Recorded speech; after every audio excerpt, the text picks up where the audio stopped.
India മുന്നണിയുടെ rally തുടങ്ങിയിരിക്കുന്നു. പ്രതിഷേധ റാലി പാർലമെന്റ് മുന്നിൽ നിന്നും മുന്നോട്ട് പോകുമ്പോൾ റാലി തടഞ്ഞിരിക്കുന്നു. തെരഞ്ഞെടുപ്പ് കമ്മീഷൻ ഓഫീസിലേക്കുള്ള 300 എംപിമാരുടെ റാലി ബാരിക്കേഡ് വെച്ച് തടഞ്ഞതിന്റെ കാഴ്ചയാണ് കാണുന്നത്. സുനിൽ വിവരങ്ങളുമായി. സുനിൽ, റാലി എന്തിനാണ് ഇപ്പോൾ പോലീസ് തടയുന്നത്? സമാധാനപരമായി മുന്നോട്ട് നീങ്ങുകയായിരുന്നില്ലേ എംപിമാർ?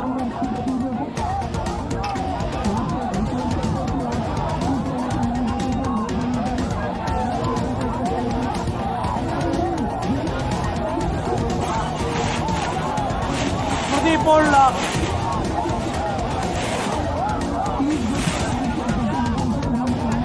ബാരിക്കേഡ് വെച്ച് ഇപ്പോൾ തടഞ്ഞിരിക്കുന്നതാണ്. അപ്പോൾ ഈ ഒരു മാർച്ചിനെ ഇപ്പോൾ പോലീസ് തടഞ്ഞിരിക്കുകയാണ്. ഈ ബാരിക്കേഡിനപ്പുറത്തേക്ക് പോകാൻ അനുവദിക്കില്ല എന്നതാണ് ദില്ലി പോലീസിന്റെ നിലപാട്. ഇവിടെ നിരോധനാജ്ഞ പ്രഖ്യാപിക്കുകയും ചെയ്തിരുന്നു. അപ്പോൾ നിരോധനാജ്ഞ ലംഘിച്ചുകൊണ്ട് മുന്നോട്ട് പോകാൻ അനുവദിക്കില്ല എന്ന ഒരു തീരുമാനത്തിലേക്ക് ഇപ്പോൾ ദില്ലി പോലീസ് എത്തിയിരിക്കുന്നു. സ്വാഭാവികമായും കേന്ദ്ര ആഭ്യന്തര മന്ത്രാലയം ആ നിർദ്ദേശം നൽകിയിട്ടുണ്ടാകാം. ഏതായാലും പ്രതിപക്ഷ അംഗങ്ങൾ ഇപ്പോൾ തെരഞ്ഞെടുപ്പ് കമ്മീഷനിലേക്ക് നടത്തിക്കൊണ്ടിരിക്കുന്ന മാർച്ച് ഇപ്പോൾ ട്രാൻസ്പോർട്ട് ഭവന് മുന്നിൽ തടഞ്ഞിരിക്കുകയാണ്. ബാരിക്കേഡ് വെച്ച് തടഞ്ഞിരിക്കുകയാണ്. നമുക്ക് ദൃശ്യങ്ങളിൽ കാണാൻ കഴിയും. രാഹുൽ ഗാന്ധിയുണ്ട്, പ്രിയങ്ക ഗാന്ധിയുണ്ട്, അഖിലേഷ് യാദവ് ഉണ്ട്, അതുപോലെ തന്നെ മല്ലികാർജുൻ ഖാർഗെയുണ്ട്, അതുപോലെ തിരിച്ചു ശിവയെ പോലുള്ള മുതിർന്ന നേതാക്കളുണ്ട്, ശരത് പവാറുണ്ട്. അങ്ങനെ ഈ ഇന്ത്യ സഖ്യം പാർട്ടികളിലെ എല്ലാ പ്രധാനപ്പെട്ട നേതാക്കളും അണിനിരന്ന മാർച്ചാണ്.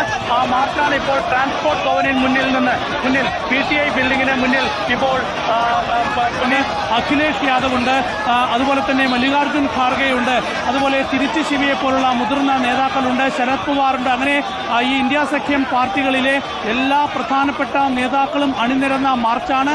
ആ മാർച്ചാണ് ഇപ്പോൾ ട്രാൻസ്പോർട്ട് ഭവനിൽ മുന്നിൽ PTI ബിൽഡിങ്ങിന് മുന്നിൽ ഇപ്പോൾ പോലീസ് തടഞ്ഞിരിക്കുന്നത്. ബാരിക്കേഡ് വെച്ച് പോലീസ് തടഞ്ഞിരിക്കുകയാണ്. അപ്പോൾ മാർച്ച് മുന്നോട്ട് പോകാൻ അനുവദിക്കില്ല എന്ന് പോലീസ് തീരുമാനിക്കുകയാണ്. ഏതായാലും ഇവിടെ കാണുന്ന ഈ ഒരു പ്ലക്കാർഡുകളൊക്കെ തന്നെ വായിച്ചാൽ എല്ലാ ഭാഷകളിലുമുണ്ട്. ബംഗാളിയിൽ ഉണ്ട്, ഇംഗ്ലീഷിൽ എഴുതിയിട്ടുണ്ട്, ഹിന്ദിയിലുണ്ട്, മലയാളത്തിലുണ്ട്. അപ്പോൾ ഈ പ്ലക്കാർഡുകളിലൊക്കെ തന്നെ എഴുതിയിരിക്കുന്നത് വോട്ട് ചോരി വിഷയമാണ്. രാഹുൽ ഗാന്ധി ഉയർത്തിയ വോട്ട് ചോരി വിഷയം ഉയർത്തിക്കൊണ്ട്, ബീഹാറിലെ വോട്ടർ പട്ടിക പരിഷ്കരണ വിഷയം ഉയർത്തിക്കൊണ്ട് ഇപ്പോൾ തെരഞ്ഞെടുപ്പ് കമ്മീഷനിലേക്ക് പ്രതിപക്ഷ അംഗങ്ങൾ നീങ്ങുകയാണ്. ഡെറിക് ഒബ്രിയാനെ കാണാം. അപ്പോൾ എല്ലാ പ്രധാനപ്പെട്ട പാർട്ടികൾ, തൃണമൂൽ കോൺഗ്രസിന്റെ നേതാവായ ഡെറിക് ഒബ്രിയാൻ ഉൾപ്പെടെയുള്ള നേതാക്കൾ ഈ ഒരു പ്രതിപക്ഷ നീക്കത്തിന്റെ ഭാഗമായി വരികയാണ്. അപ്പോൾ തൃണമൂൽ കോൺഗ്രസിന്റെ വലിയ പിന്തുണ ഇതിനുണ്ട്. അപ്പോൾ എല്ലാ ഇന്ത്യ സഖ്യം പാർട്ടികളും ഒറ്റക്കെട്ടായി